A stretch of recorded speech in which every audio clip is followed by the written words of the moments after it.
ओम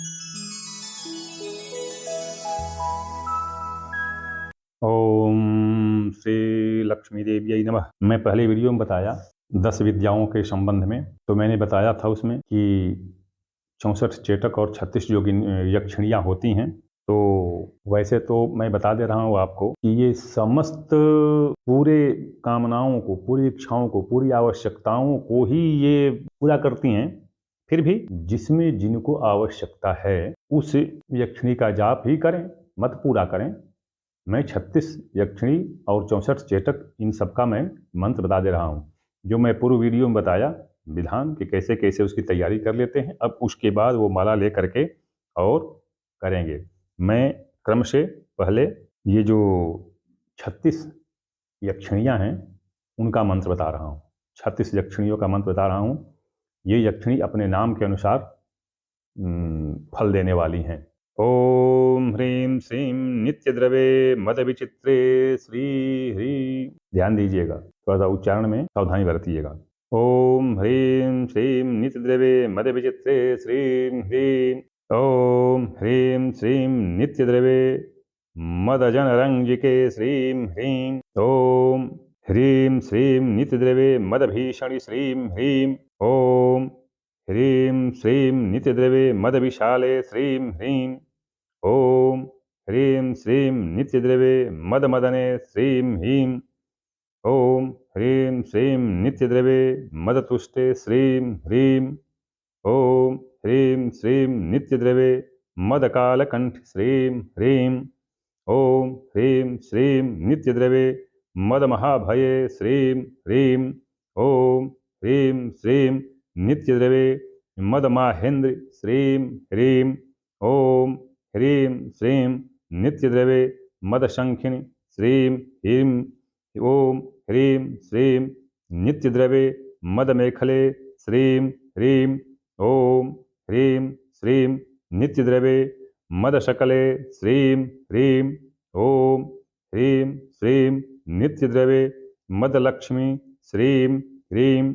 ओम ह्रीं श्रीं नित्यद्रवे मदमालिनी ह्रीं श्रीं। ओम ह्रीं श्रीं नित्यद्रवे मदविश्वनायिके श्रीं ह्रीं। ओम ह्रीं श्रीं नित्यद्रवे मदसुलोचने श्रीं ह्रीं। ओम ह्रीं श्रीं नित्यद्रवे मदसुशोभे श्रीं ह्रीं। ओम ह्रीं श्रीं नित्यद्रवे मदकामदे श्रीं ह्रीं। ओम ह्रीं श्रीं नित्यद्रवे मदसविलासिनी श्रीं ह्रीं। ओम ह्रीं श्रीं नित्यद्रवे मदकामेश्वरी श्रीं ह्रीं। ओम ह्रीं श्रीं नित्यद्रवे मदनंदिनी श्रीं ह्रीं। ओम ह्रीं श्रीं नित्यद्रवे मदस्वर्णरेखे श्रीं ह्रीं। ओम ह्रीं श्रीं नित्यद्रवे मदमनोहरे श्रीं ह्रीं। ओम ह्रीं श्रीं नित्यद्रवे मदप्रमोदे श्रीं ह्रीं। ओम ह्रीं श्रीं नित्यद्रवे मदरागिणी श्रीं ह्रीं। ओम ह्रीं श्रीं नित्यद्रवे मदसिद्धे श्रीं ह्रीं। ओम ह्रीं श्रीं नित्यद्रवे मदपद्मिनि श्रीं ह्रीं। ओम ह्रीं श्रीं नित्यद्रवे मदसरतिप्रिये श्रीं ह्रीं। ओम ह्रीं श्रीं नित्यद्रवे मदकल्याणदे श्रीं ह्रीं। ओम ह्रीं श्रीं नित्यद्रवे मदकलादक्षे श्रीं ह्रीं। ओम ह्रीं श्रीं नित्यद्रवे मदसुरसुंदरी श्रीं ह्रीं। ये 36 यक्षिणियों का हो गया। अभी आप इसमें जैसे कि नाम के अनुसार आप देख लिए होंगे, जैसे मान लीजिए कि पद्मिनी का तात्पर्य ये होता है कि जो ये पद्मिनी एक औरतों का एक श्रेणी होती है, जैसे शंखिनी, पद्मिनी, ऐसे। तो पत्नी सुंदर मिले उसके लिए ये जाप करते हैं। देखिए ये 36 में ये 36 यक्षिणियाँ जो हैं, ये 36 वर्णों जो हमारे वर्ण होते हैं, माला वर्णमाला स्वर व्यंजन मिला करके, उन 36 पर ये 36 ज्ञान, मूल ज्ञान के स्वरूप हैं और उसमें शिव जी ने, भगवान शिव ने भर दिया है। तो अब इसमें आप अपनी सारी देखिए, इन 36 में सब बता दिया गया है कि धन के लिए, दरिद्रता के लिए, कुरूपता के लिए, विकलांगता के लिए, सुंदर पत्नी पाने के लिए, शीघ्र शादी होने के लिए, ऐसे हर एक को इसमें इन्होंने बता दिया है कि किस इच्छा के लिए कौन सा मंत्र जाप सिद्धि होना चाहिए। अभी इसके पूरक में बता देता हूं कि इसके पूरक में, ये तो ये यक्षिणियों का आ गया, इसके पूरक में चेटक, इनके पूरक में चेटक 64 हैं। तो 64 चेटक में भी आप देख लेंगे कि हम जो पढ़ रहे हैं किस उद्देश्य से पढ़ रहे हैं और कौन चेटक उस उद्देश्य की पूर्ति में सहायक है। तो जैसा कि मैं अपने पहले वीडियो में बता चुका हूं कि एक माला सुबह, एक माला शाम, तो आप निर्धारित कर लीजिए कि एक माला सुबह यक्षिणी का करेंगे और एक माला शाम को चेटक का करेंगे। चेटक का शाम को ही होता है, तो एक माला शाम को करेंगे चेटक का। देखिए, ऐसा है विधान के अनुसार जो भगवान शिव ने बताया है कि 1 लाख मंत्र जाप करने से होता है। मैं बिल्कुल भगवान की बात को कैसे मैं ये कर सकता हूँ, लेकिन ये तब की बात है जब स्थिति दूसरी थी, समाज दूसरा था, पर्यावरण दूसरा था, तब की बात है। वर्तमान समय में एक माला सुबह और एक माला शाम करें 190 दिन तक, तो ये सिद्ध हो जाता है। विधान में पहले वीडियो में बता चुका हूँ। यंत्र सबका एक ही रहेगा, एक ही यंत्र रहेगा, एक ही यंत्र पर इन सारे जितने यक्षिणी और चेटक हैं उनमें से किसी एक की पूजा की जा सकती है। इसके बाद जो मैं बताऊंगा आपको, अभी जैसे मैंने मान लिया कि आपको पद्मिनी का बता दिया कि पद्मिनी का करेंगे तो जैसे सुंदर स्त्री मिले, कुरूप न मिले, विकलांग न मिले, तो उस स्थिति में हम उस योगिनी, उस यक्षिणी की करेंगे और साथ में जो 41वां चेटक है, 41वां चेटक, उसको कहते हैं वरानन,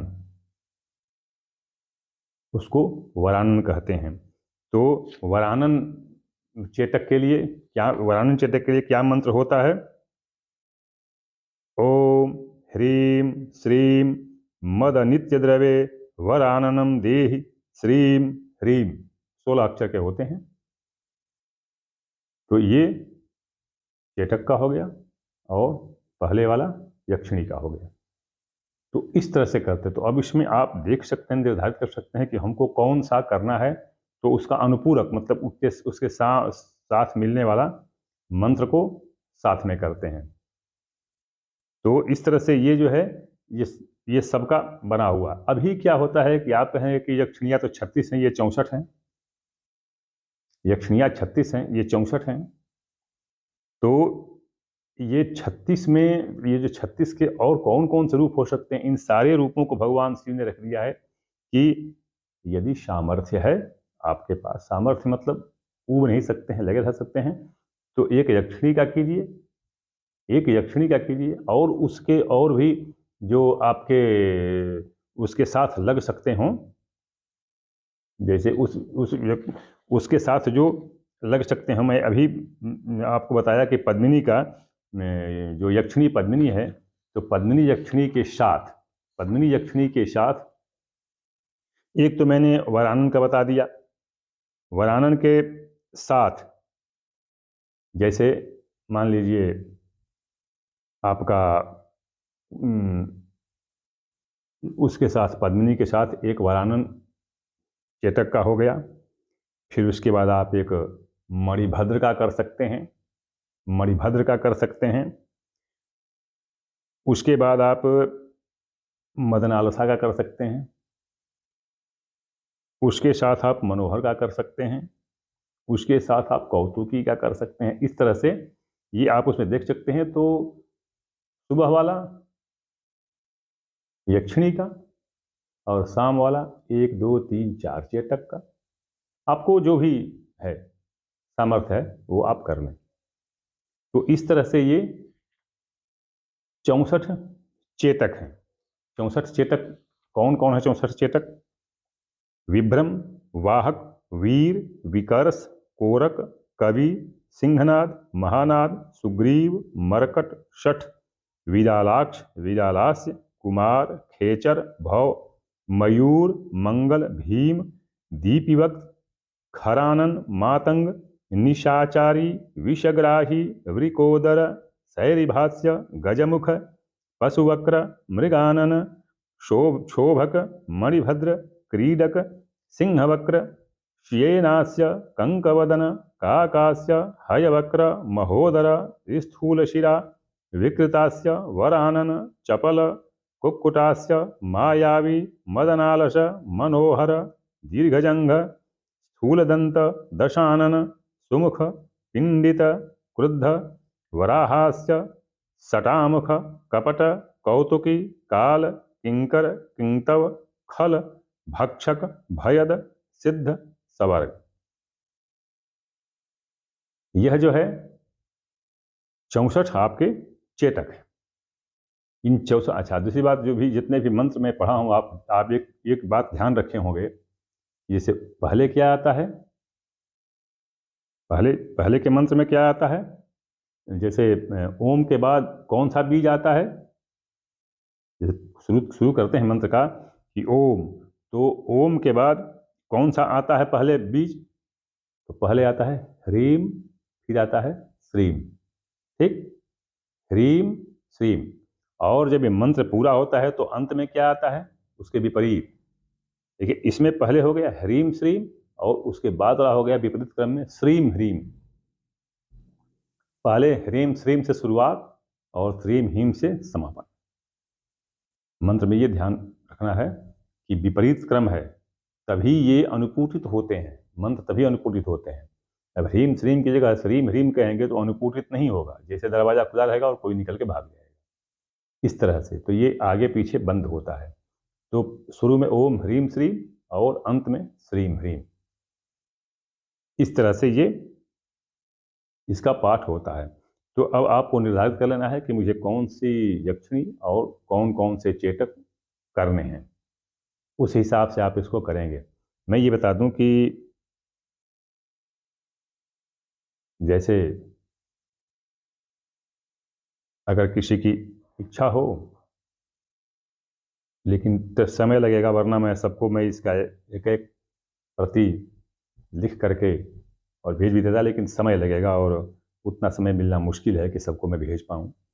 तो इसको आप देख लें। मैं प्रयत्न करूँगा कि फेसबुक पर भी इसको डालूँ, अगर इतना लिखना संभव हुआ तो फेसबुक पर भी लिख करके डालूँ, और अगर नहीं संभव हुआ तो आपको मैं बता दूँ कि श्री विद्यारणव तंत्र के 21वें श्वास में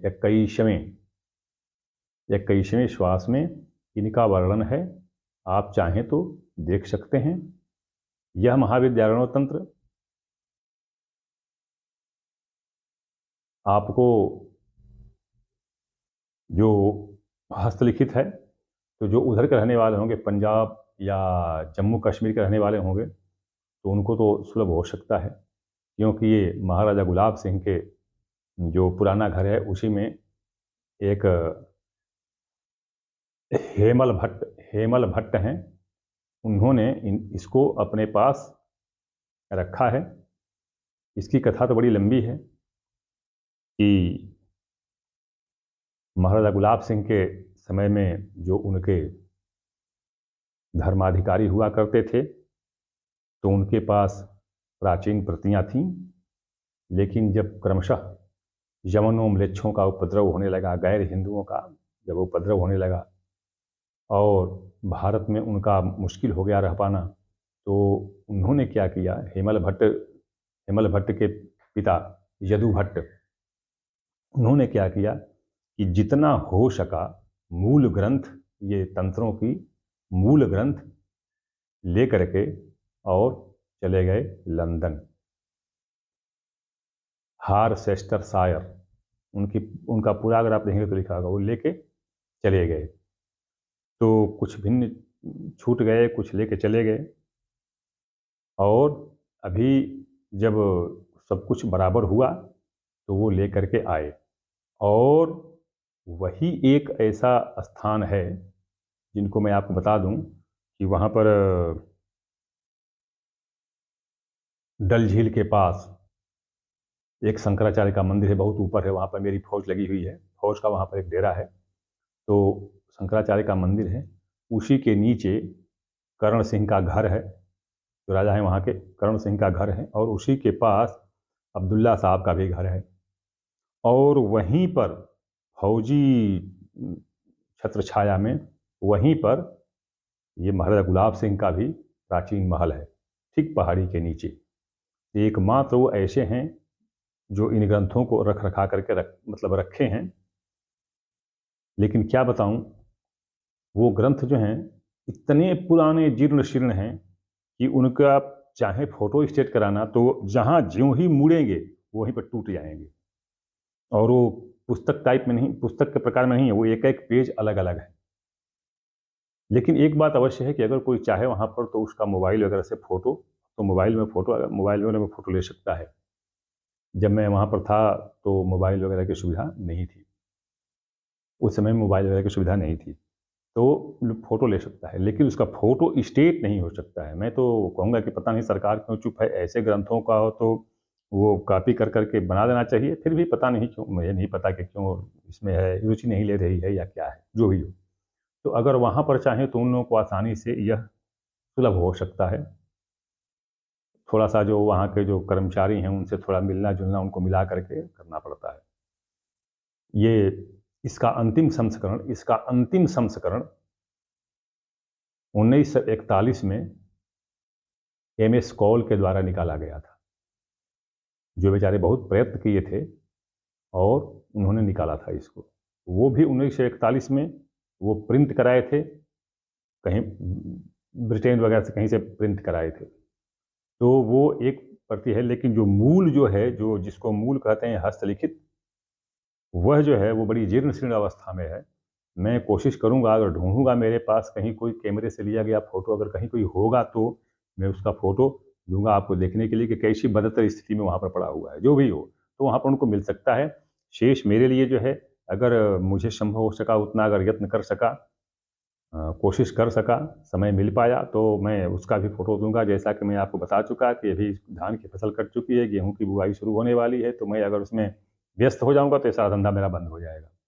तो तब तक के लिए बना रहा हूँ। तो इस तरह से अगर ये चाहें तो आप उस तरह से प्राप्त कर सकते हैं और सिद्धि पा सकते हैं, सिद्ध कर सकते हैं। भगवान शिव के द्वारा ये श्री माता जी को, देवी जी को बताया गया ये विधान है, और इसको आप सिद्ध करें, फल पाएं। लेकिन क्या कहूँ, कलिकाल में सबको, जिसको हम अंग्रेजी में पॉजिटिव कहते हैं, सकारात्मक सोच की बड़ी कमी हो गई है। लोग इसको इस ढंग से नहीं सोचते हैं कि हाँ इसको करूं तो मुझे सिद्धि मिलेगी। लोग निगेटिव में सोच रहे हैं कि अरे ये सब क्या है करने से। तो दो तरह की विचारधाराएं हैं। जस तो जो भी हो, आप इसको सिद्ध करें, संभव हो सके तो। मैं राय दूंगा सिद्ध करने के लिए, दबाव नहीं दूंगा, अनिवार्य किसी पर नहीं करूँगा, किसी पर थोपूंगा नहीं। जिसकी जो इच्छा वो करे, ये सिद्ध करे और फिर परिणाम देखे। माता देवी जी और भगवान शिव शंकर आप सबका कल्याण करें। ओम श्री भवानी शंकर नमो।